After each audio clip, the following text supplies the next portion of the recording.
want to thank the choir and Vicki and Gregory for your excellent angry music. It was not easy to do that, and it was amazing. Thank you. Not the traditional Rosh Hashanah music, but hopefully it all tie together. I went to the library the other day looking for a book that I found in the prominently displayed self-help section. And I was startled to find in that self-help section 4 books with the F word in the title. There was Calm the F Down, Everything is F'd, a book about hope, Un-F Your Habit, and F Love, One Shrink's Sensible Advice for Finding a Lasting Relationship. I thought, wow, there's a lot of expletives right there in the self-help section. Either there's a whole lot of anger out there that needs some working through, or there's a whole lot of angry, skokie librarians. Maybe both, probably both. Using strong language has actually been proven to be an effective way to release anger and tension, and I have no judgment about that. Believe me, my family will tell you I have no right to make that judgment. Last week, we talked about perfectionism arising out of the unchecked desire for control. Trying to control things that are beyond our control can also cause us to feel angry. We feel angry when things don't go our way or when we're reminded that we're not in control. And we feel that we should be in control of lots of things that are absolutely beyond our power. Sarah Knight, author of the book Calm the F Down, explains that this is a book basically as a long-form serenity prayer in response to her own anxiety. You know the one, God grant me the serenity, say it along with me if you want. God grant me the serenity to accept the things I cannot change, the courage to change the things I can, and the wisdom to know the difference. When things don't go the way we want, hope, or expect, or need them to go, anger is an understandable response. We don't find a parking space, or a bill comes that we didn't expect, or we, the people, elect a dangerous authoritarian narcissist with no regard for the Constitution. I'm just saying. Or the planet is on fire. There are lots of reasons to be angry.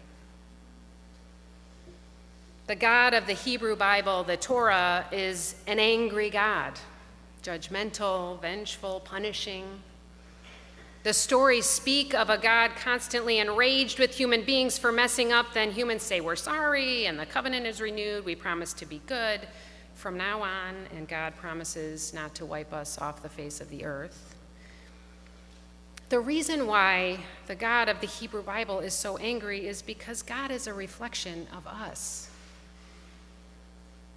The God described in our most ancient texts is a compilation of our best attempt to make sense of the terrible things that happen to us. And Lord knows there were plenty of terrible things happening when the Bible was written over many centuries by many hands: floods, plagues of locusts, disease, slavery, abuse of power, a whole lot of people trying to make sense of and feel in control in an out-of-control world. Sounds familiar? Our Universalist heritage rejects this notion of a God who would have such unpleasant human emotions as anger. We reject the idea of a God that would damn creation to hell. But this doesn't exactly help us make sense of the senseless, out-of-control suffering we experience or soothe the anger that we feel about it. It would be so much easier to be good if we never got angry. If there was an app we could purchase and press a button and get rid of that pesky anger. There have been moments in my life when I have gotten so angry and have felt so out of control. Those moments haunt me. I wish that I could erase them from my mind, from the book of life. Anger is a powerful weapon. It is the fuel for violence and the source of so much of our trouble as human beings, yet it is, after all, only a feeling, like joy and fear and sadness. Anger isn't good or bad, right or wrong, or healthy or unhealthy. Anger is a feeling, an energy we store in our bodies if we don't release it. Most of us have years of stored up anger that we've gotten very good at bottling up, denying, or turning on ourselves. John Lee, life coach and author of the book Facing the Fire, Experiencing and Expressing Anger Appropriately, explains that it is absolutely not okay to harm ourselves, others, or the world with our anger. And it is not only possible, but absolutely necessary that we release that anger safely and appropriately in order to prevent us from causing damage with it. He recommends techniques such as making angry faces in the mirror for 3 minutes, hitting pillows, breaking dishes, throwing rocks in the woods, screaming in your car, writing letters, journaling. All of these are useful techniques that we will find every possible way to avoid because we are taught, all of us, that anger is bad, hurtful, shameful, and wrong. It's not.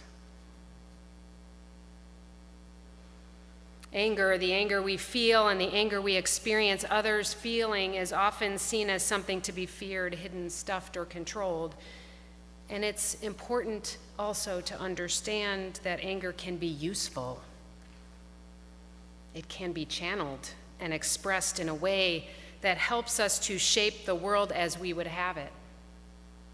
It is possible for us to feel our anger, move through it, have it leave our bodies, and to hold on to the energy and motivation it transmits to lead us to action for change. Think of the students that have mobilized to express their outrage about the lack of gun regulation.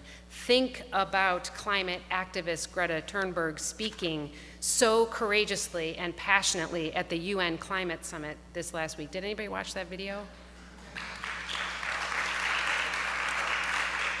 She said, "You have stolen my dreams and my childhood with your empty words. You're failing us. But the young people are starting to understand your betrayal. The eyes of all future generations are upon you, and if you choose to fail us, I say, we will never forgive you." I would call that righteous anger. I would say that is an anger founded in deeply feeling the impacts of abusive power. Feeling powerless leads us to rage, and that rage can simmer and boil until it boils over, or it can continue to burn you up from the inside, or it can help fuel a movement for change. It can be manifested in demands for action and political power to coalesce and shift the political will. At the very least, my friends, at the very least, we must practice expressing it in a way that prevents us from turning it inward or exploding and hurting those around us. The only way to release that anger is to feel it. May we have the courage to feel and release our anger with love for ourselves, for each other, and for the complicated, painful, and beautiful world we inhabit.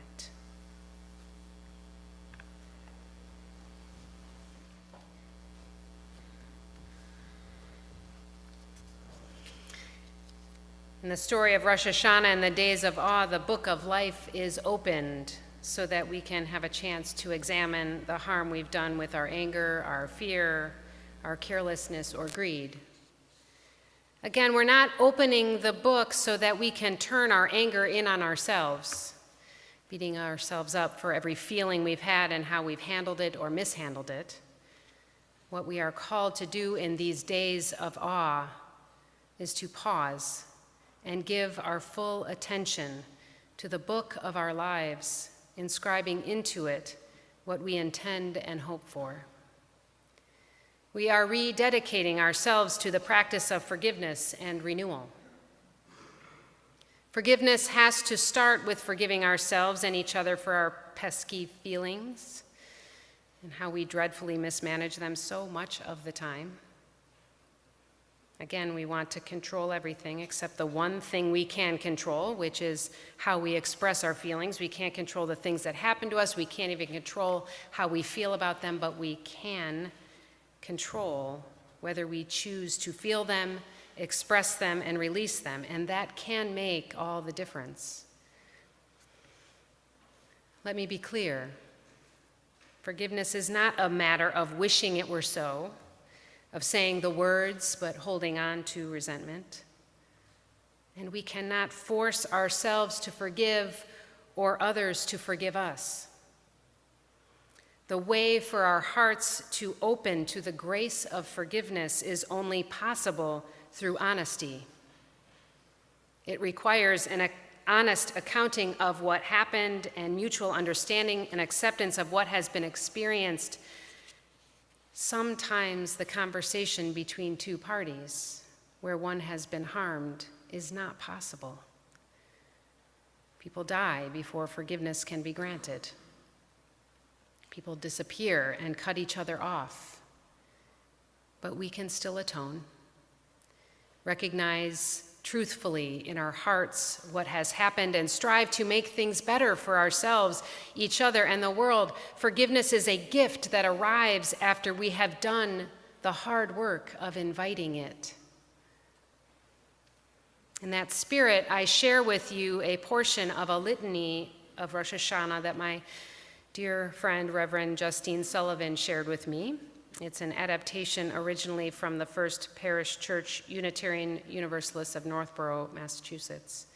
It walks us through the process of forgiveness and redemption these days of awe offer. It is a reminder that for millennia, people have been struggling to be in relationship with each other and the world, of experiencing the painful things that befall us and that we bring upon ourselves and each other. For all of human history, we have been striving to forgive and to be worthy of forgiveness. Every year, and I would say every day, we have an opportunity to reflect on what we are writing in the book of life. We have a chance each day, and especially in these days, to think about whether we have caused harm and how we might learn from that. The book of life remains unsealed for as long as we are alive, offering us the chance to lessen the impact of that harm, to try to do better. I share with you now this litany of forgiveness, which articulates what is required from the Jewish perspective to create restoration and redemption out of suffering. Teshuvah, self-reflection. The starting place is within. The Hebrew word teshuvah means return as well as repentance, a returning within to examine the reality of who you are spiritually. Teshuvah gives you the ability to create the changes you must make for the survival of your true self. Tefillah, self-evaluation, means mirror as well as prayer. To pray is to mirror within, to see ourselves as we are. We know there is a world and a universe beyond our knowing, beyond our comprehension, but we can surely know what is within, what our loyalties and our conscience urge, what good sense and affection would have us do. Tzedukah, self-correction. Tzedukah is more than righteousness, more than the mere performance of good deeds. It means looking inward and listening to your deepest intuition of what is right and seeking to live from that place. Kol Nidre, the sages have taught that only for transgressions against God can Yom Kippur atone. For transgressions against our neighbor, Yom Kippur cannot atone unless we seek reconciliation and goodwill between us. We resolve to remove from our minds all sentiments of rancor and enmity. What is the state of our relationships with each other, with our families, our friends, our earth, and all her creatures? What are the inner silent vows we have sworn that keep us from making the commitments of our heart? We ask ourselves these questions that we may be at one with ourselves, at one with each other, with nature, and with the eternal unknown. Kol Nidre is a reminder of our own fallible humanity. In our humility lives the source of our compassion for our neighbors, our connection with all people. That connection is our strength. Following the ancient tradition, let us say these words together. I hereby forgive whoever has hurt me, whoever has done me harm, whether deliberately or by accident, whether by word or by deed. May no one be punished on my account, as I forgive and pardon fully those who have done me wrong. I shall seek out those whom I have harmed and ask them to forgive me and pardon me, whether I acted deliberately or by accident, whether by word or by deed. May I not willfully repeat the wrongs I have committed. May justice rule the world, giving joy to the land, renewed strength and light to the people. Having now forgiven those who we perceive as having wronged us, and knowing that each person is all persons, and each person is a precious and imperfect being, I invite you now to turn to one another, to look into each other's eyes, and share these words of forgiveness. We'll say it all together, and then I really encourage you to look into each other's eyes. For injuries I may have caused you or any other person, I ask forgiveness. For injuries you may have caused me, I forgive you. Let us say these words to each other now.